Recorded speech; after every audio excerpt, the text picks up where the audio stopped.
C'est bien, annonce-la. Voilà. Toi, faut que tu sois prêt à venir jouer une interception parce que Mathis monte fort sur demi-centre. Toi, t'es prêt à jouer l'interception s'il y a passe arrière-arrière. Quand elles ont le smile à la fin de l'entraînement ou quand elles veulent pas qu'on termine et qu'elles sont là, on peut faire encore 5 minutes, 10 minutes, je me dis que j'ai gagné quelque chose dans la journée. Moi, je suis là pour apporter le dernier geste, la gestuelle, ce qu'il faut faire, ce qu'il ne faut pas faire. J'ai vraiment envie qu'eux, ils progressent, qu'ils s'épanouissent, que si eux, ils ont envie d'aller jouer plus haut, qu'ils puissent, enfin qu'ils aient les billes pour pouvoir aller jouer plus haut. Donc c'est ça qui me motive. Un coach et une coach ont le même objectif, qui est de leader une équipe dans un sport dans le but de réaliser la meilleure performance possible.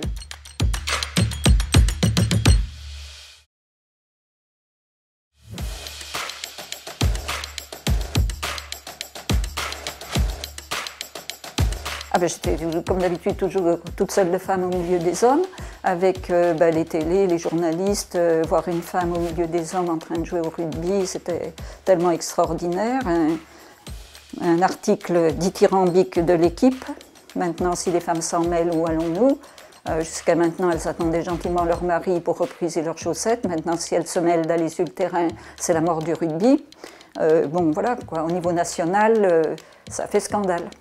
Car Marie-Céline Bernard est le prototype, si on peut dire, d'une catégorie d'enseignantes bien décidées à ne pas laisser aux hommes le monopole pédagogique de certains sports dits virils. Ce qui dérange dans le monde sportif, c'est quand une femme, en fait, transgresse les normes et les normes qui sont communément associées à la féminité. Et je pense que c'est ce qui dérange, même si c'est un peu inconscient. On attend d'une femme qu'elle rassure surtout sur son appartenance à la catégorie femme. Et donc là, il y a double transgression, c'est-à-dire investir un sport qui n'est pas communément associé aux normes de la féminité, et en plus de ça, de prendre la tête d'une équipe, d'investir un rôle de leader qui fait encore référence et appel à des valeurs communément associées à la masculinité, le leadership, prendre des décisions tactiques, construire une stratégie. Moi, j'avais une idée, c'était entraîner les filles et puis avoir une équipe performante, et puis ce qui pouvait se dire en haut lieu, bon, ça me faisait rire, quoi.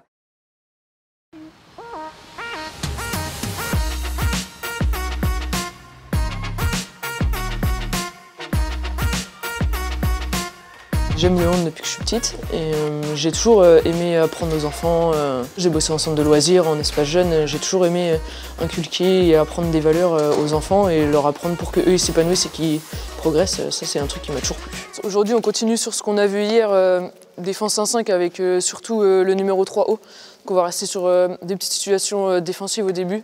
Avant, j'étais salarié dans des clubs, mais j'avais pas d'équipe en coaching. Donc là, c'est vraiment la deuxième année où je m'occupe d'un groupe. Pourquoi le hand? C'est devenu une passion. J'ai commencé le hand, j'avais 11 ans et depuis, j'ai jamais arrêté. Du coup, pour moi, c'était naturel de poursuivre dans le hand mon métier. Je me suis jamais posé la question. Enfin, moi, je me suis toujours dit, c'est ça que je vais faire et c'est ça que j'ai envie de faire, donc je vais le faire. Et c'est vrai que je me suis jamais posé la question de ça pouvait être un frein d'être une fille dans un milieu sportif. Ça m'a pas freiné ni rien et j'y avais pas pensé avant que tu m'en parles, quoi. J'ai fait 3 clubs et dans aucun des clubs j'ai eu ce souci du fait que je sois une fille, d'arriver, d'entraîner des garçons, même des seniors. J'ai jamais eu ce problème-là.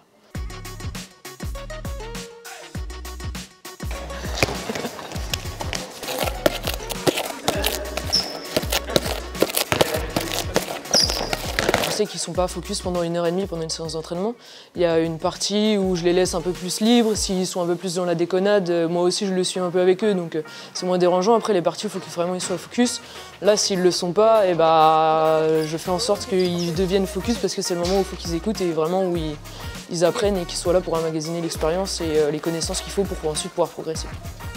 Frappe ton ballon à 2 mains, enchaîne plus rapidement. Tu laisses faire la première passe, par contre sur le deuxième ballon, tu viens gêner. Et tu fais comme si tu suivais la course de demi-centre et tu gênes la passe du coup de demi-centre sur l'arrière qui va tirer. D'accord? Tu suis le demi, ouais.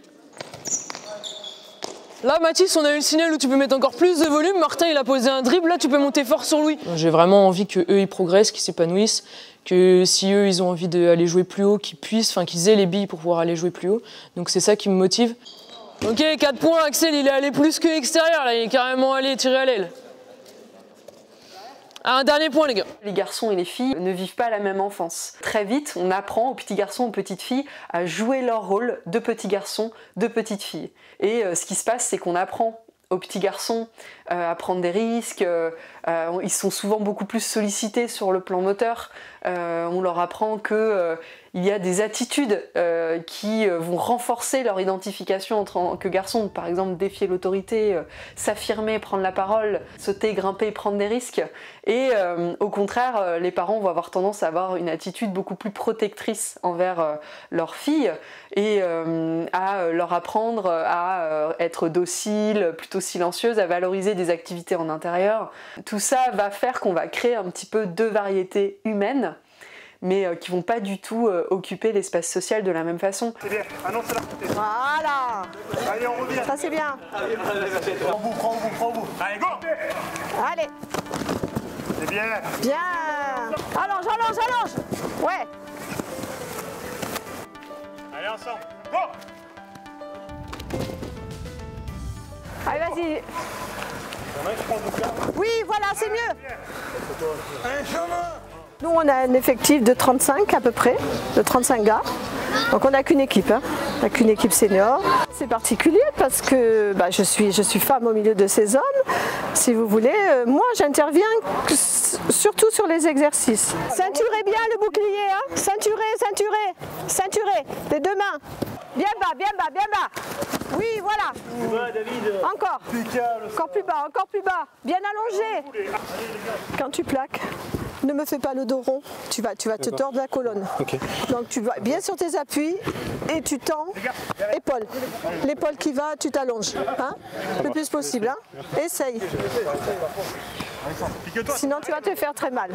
Moi je suis là pour regarder les défauts, voir les qualités. Et après quand on fait la composition d'équipe, donc ça c'est mes deux entraîneurs en chef, c'est normal, c'est eux qui font, mais je donne toujours mon petit avis. Et pendant les matchs, donc pour les libérer, parce que les deux entraîneurs ne peuvent pas jouer en même temps sinon, donc comme j'ai tous mes diplômes de rugby aussi, donc je reste, je suis entraîneur au bord du terrain, comme ça je les libère, ils peuvent jouer tranquillement. Si on n'accélère pas là, on va se faire. Si là, on met le steak ici, là on va passer, ou si on passe pas, celui qui est derrière, la passe elle passe, c'est obligatoire. Hein, le défenseur, c'est là où on prend l'avantage, d'accord? Après, sinon tout va bien. Et c'est là, quand on fait la passe, il faut juste le lever ce ballon. Juste, je le lève. Je ne fais pas une grande passe.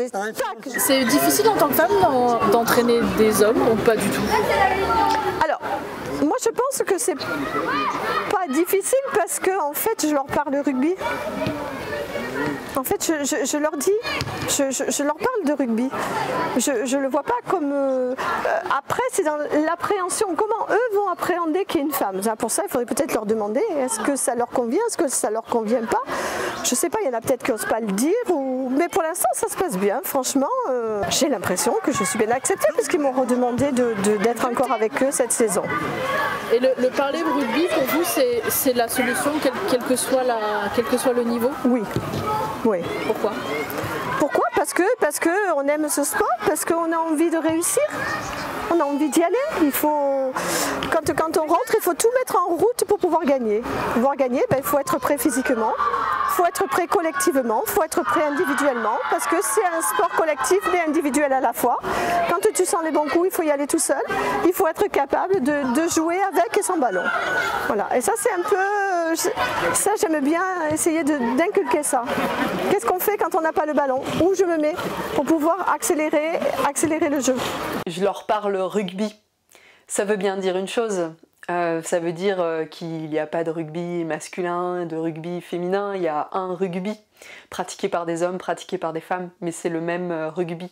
Et on voit que la voie qu'a trouvée cette coach pour se faire entendre, c'est de parler de cette discipline, de faire valoir ses compétences dans cette discipline, de prouver qu'elle est légitime à cette place. C'est quelque chose qui est... c'est vraiment la porte de sortie que toutes les sportives en général trouvent. Et c'est vraiment à travers cet aspect-là que les femmes en fait peuvent se construire comme étant légitimes dans ces domaines-là. Mais ce qui est intéressant, c'est de voir aussi les freins. C'est-à-dire, il faut prouver, il faut en faire plus. Il faut être légitime, prouver sa légitimité. Alors que souvent, un homme a moins de pression sur ces aspects-là.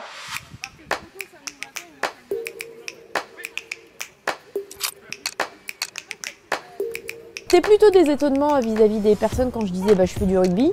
Ils disaient ah bon, tu fais du rugby mais t'es pas très grande, t'es pas très épaisse, tu dois te faire écraser sur le terrain. Ben non, en fait c'est pas une question que de gabarit, c'est aussi dans la tête, c'est aussi oui je suis pas très grande mais en fait ça a aussi des avantages. L'avantage du rugby c'est qu'on peut être grand, petit, plus rond, plus léger, enfin voilà, il y a vraiment tous les gabarits ont un rôle à jouer et ça j'aime beaucoup. C'est les joueuses qui m'ont appelée en disant oh, ça te dirait pas de venir nous coacher avec Lovely qui est la deuxième coach. Au départ je me suis dit bah non, j'ai pas forcément de velléité à devenir coach de rugby. Et puis forcément quand on se pose pas la question, on se pose pas la question, mais quand quelqu'un nous pose la question, bah, spontanément on dit ce qu'on pense, donc non. Et puis après de fil en aiguille, les semaines passent et puis je me suis dit bah pourquoi pas en fait, ça peut être une nouvelle aventure. Manager un groupe de 15, 20, 25 filles, des adultes, on n'est pas sur des enfants, donc on est quand même, on est coach et elles sont joueuses, mais on est quand même sur un certain pied d'égalité.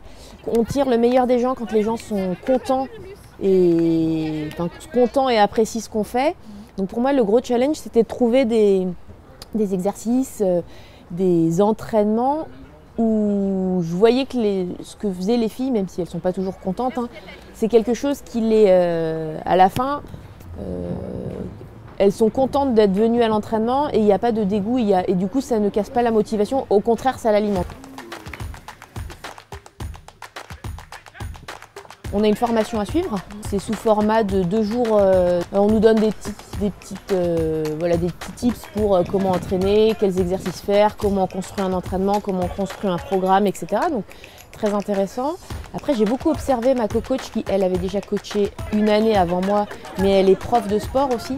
Donc elle a quand même des automatismes en termes de prise de parole, etc., qui sont hyper intéressants. Mais comme j'ai un groupe qui est super sympa, c'est aussi plus facile. Il y a beaucoup de bienveillance dans le groupe. C'est facile quand on leur demande d'être concentrées, elles sont concentrées. Bon après, c'est des copines, donc de temps en temps, il y a un peu de pied à pied, etc.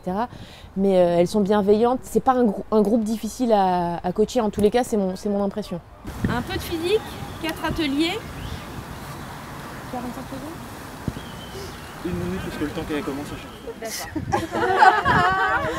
Vous voyez qui c'est la méchante? J'ai appris à un peu plus m'affirmer sur le terrain en tant que... Alors j'ai eu de la chance, j'ai été capitaine, donc déjà j'avais un peu appris à m'affirmer sur le terrain, mais joueuse, ou capitaine parmi les joueuses, mais du coup joueuse parmi les joueuses. Coach c'est un peu différent, il faut aussi parfois élever un peu plus la voix en disant bon les filles, là ça va pas aujourd'hui, on se reconcentre, voilà, pour essayer de remettre tout le monde dans la bonne direction. Donc ça m'a beaucoup appris. J'ai beaucoup appris sur la prise de parole par rapport à un groupe. Dans mon exercice, tout le monde ne peut pas tout comprendre et parfois nos explications ne sont pas toujours très claires. Mais voilà, essayer d'identifier si ce que j'ai expliqué était clair ou pas, juste en observant leur comportement. Donc ça c'est vraiment quelque chose en termes d'empathie qui est hyper intéressant et sur lequel j'ai vraiment beaucoup progressé. Sur l'affirmation de moi, entre guillemets, mais pas dans le mauvais sens du terme, face à un groupe. Et voilà, je dirais que c'est vraiment les 2 aspects principaux sur lesquels j'ai progressé.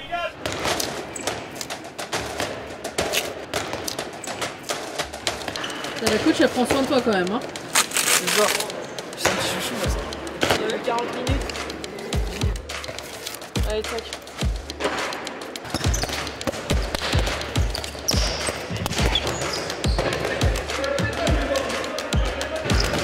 Il faut rester impliqué et investi jusqu'au bout. À fond, si on peut leur mettre plus 15, on leur met plus 15. Donner la motivation d'aller gagner ce match. Le contexte, c'est que pour l'instant, depuis le début de la saison, on n'en a gagné aucun. On en a accroché quelques-uns, mais gagné aucun. L'objectif, c'est d'avoir le mental jusqu'au bout du match et d'aller chercher la première victoire pour ce début d'année 2024.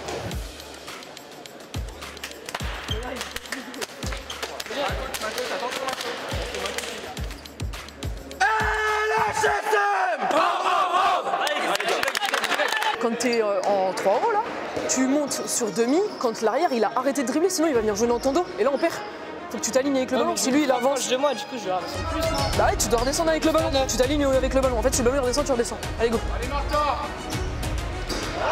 Encore. Allez. Voilà, encore, allez.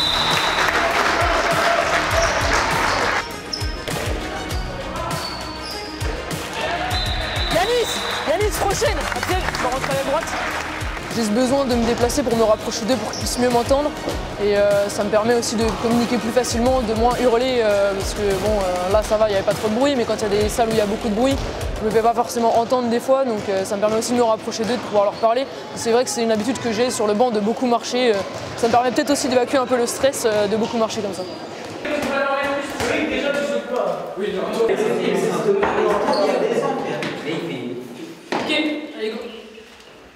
Mathieu, pour l'instant, il est en réussite. On continue. On a aussi des solutions quand on met de la continuité sur les ailiers, et les ailiers sont en réussite également. Il faut continuer à jouer là-dessus, d'accord? Si on peut jouer encore plus vite, on joue encore plus vite. Et l'OM, il a réussi à en jouer quelques-unes, mais il faut continuer. Hein.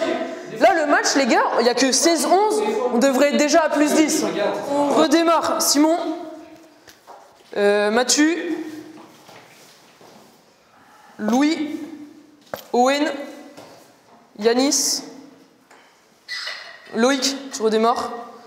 Et à l'aile gauche, on remet Jules. Le match, on revient, on le plie. En 10 minutes, il est plié. Ok, ils ne reviennent pas derrière. D'accord? Sérieux. C'est un match que là, on doit largement gagner. Hein. Ok? On marque direct, ok? On est en 5 contre 5. Et après, derrière, on déroule. D'accord? Allez, à fond. Allez, les gars, allez. Comme t'as rééquilibre, Yanis, rééquilibre. Ça, Jules.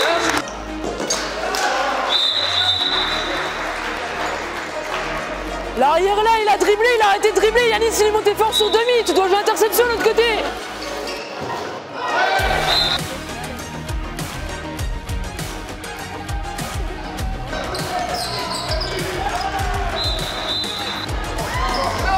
Oh, merci. Bien, Martin, très bien.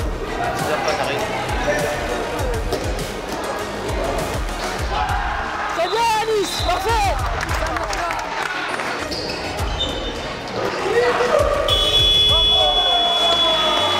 Bien joué, les gars. Bien, les gars, bien joué. Ça, les gars.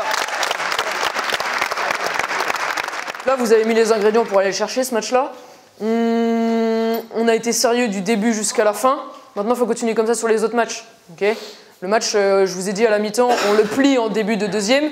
On est arrivé sur le terrain, on l'a plié en début de deuxième. Et maintenant, il faut rester sérieux, okay, jusqu'au bout. C'est encore des jeunes joueurs, donc c'est normal, ils ont besoin qu'on les guide, ils ont besoin d'être en confiance, qu'on leur donne la confiance aussi. Donc c'est pour ça que j'essaye de beaucoup les aider, de beaucoup leur parler pour les mettre dans ces situations comme ça. J'adore cette mauvaise foi dans cette équipe. Ça se chambre, ça rigole et ça joue. Et ça joue.